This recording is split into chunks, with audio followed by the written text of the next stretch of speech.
Elsewhere, a total of 73,946 doses of Sputnik vaccine will be re-exported out of the country following a ban on the private importation of COVID-19 vaccines by the government. This was revealed by the Pharmacy and Poisons Board during a session before the Senate's Health Committee that is probing the shifting decision by the Ministry of Health in the approval and revocation of the license of Sputnik private importers. Our health reporter Zainab Mohammed has more.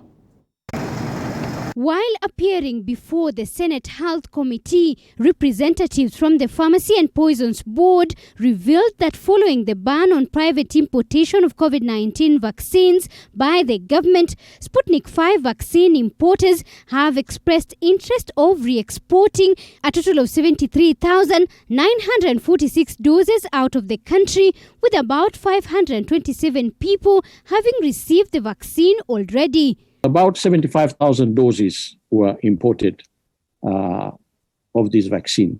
Our platform only shows 527 who have been vaccinated. We do not know how the rest have been distributed and the accountability of those other doses. PPB is in receipt of a note of intent to re-export the vaccine from Kenya, but the company is in the process now of officially applying, but there is letter of intent has been given to PPB. But they'll have to apply. There is normally a procedure for exportation of medicine. So that is where they are doing right now as we speak. The Ministry of Health defending its move as entirely based on citizen safety after the private importers breached the conditions of emergency use only by broadcasting messages on social media. Any responsible government takes full charge in order to protect public health safety of its citizens. This includes issues of even the mitigation measures that we have put in place,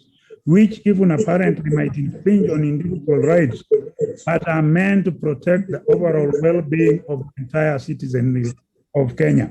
For now, the ministry insists the importation, distribution and administration of COVID-19 vaccines will remain solely in the hands of the government until proper framework is put in place to prevent the entry of fake vaccines into the country. There needs to be a good framework for engagement of private sector.